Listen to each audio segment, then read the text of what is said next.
ಬರಗಾಲನಿಂದಾಗಿ ಕರ್ನಾಟಕದಲ್ಲಿ ರೈತರು ಈಗಾಗಲೇ ಕಂಗಾಲಾಗಿದ್ದಾರೆ. ಇದರ ನಡುವೆ ತಮಿಳುನಾಡು ಕೂಡ ಮತ್ತೆ ಖ್ಯಾತೆ ತೆಗೆದಿದೆ.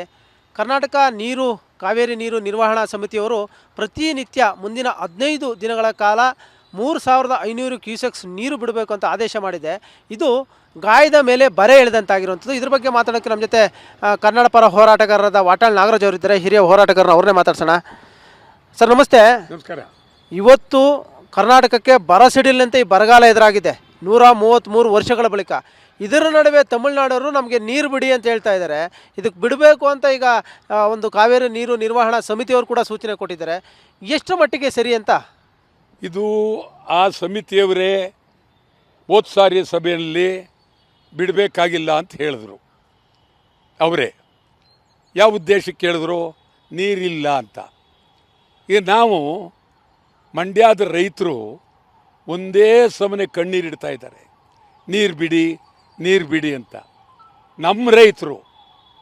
ನಮ್ಮ ರೈತರಿಗೆ ನಾವು ಕುಡಿಯೋ ನೀರು ಮಾತ್ರ ಬಿಡ್ತೀವಿ, ನೀವು ವ್ಯವಸಾಯಕ್ಕೆ ಉಪಯೋಗಿಸೋಕೆ ಕೂಡದು ಸ್ಪಷ್ಟವಾಗಿ ಸರ್ಕಾರ ಹೇಳ್ತಾ ಇದೆ. ಈ ಮಧ್ಯ ಈ ನಿರ್ವಹಣಾ ಸಮಿತಿಯವರು ತಿರುಗಿ ಅವತ್ತು ಬೇಡ ಅಂದರು, ಇವತ್ತು ಬಿಡಿ ಅಂತ ಹೇಳ್ತಾ ಇದ್ದಾರೆ. ಅವರು ಯಾರು ಒತ್ತಡಕ್ಕೆ ಮಣಿದಿದ್ದಾರೆ ನನಗಂತೂ ಗೊತ್ತಿಲ್ಲ. ಭಾಳ ಗಂಭೀರವಾಗಿ ಇದು ನಿಜಕ್ಕೂ ಕರ್ನಾಟಕಕ್ಕೆ ಸಿಡಿಲು, ಬರ ಸಿಡಿಲು ಬಡದಂತಾಗಿದೆ, ನೋವಾಗಿದೆ.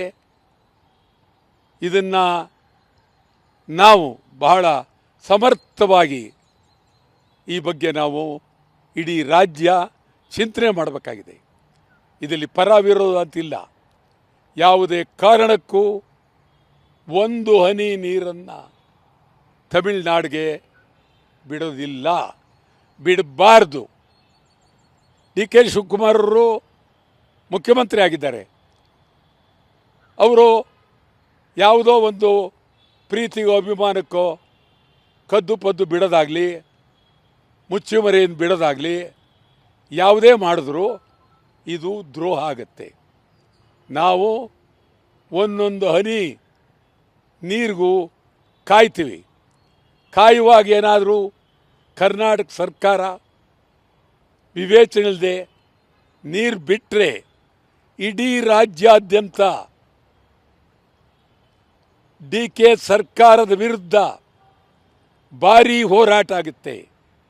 ಸಾವಿರಾರು ಜನ ಜೈಲಿಗೆ ಹೋಗ್ತಾರೆ. ಎಲ್ಲಕ್ಕೂ ನಾವು ತಯಾರಾಗಿದ್ದೇವೆ. ಯಾವ ಕಾರಣಕ್ಕೂ ತಮಿಳುನಾಡಿಗೆ ನೀರು ಬಿಡೋಕ್ಕಾಗೋದಿಲ್ಲ.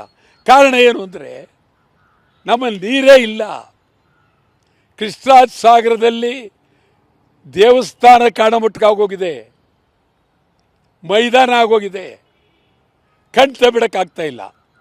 ಇದನ್ನು ನೀವು ಸ್ಪಷ್ಟವಾಗಿ ಹೇಳಬೇಕು.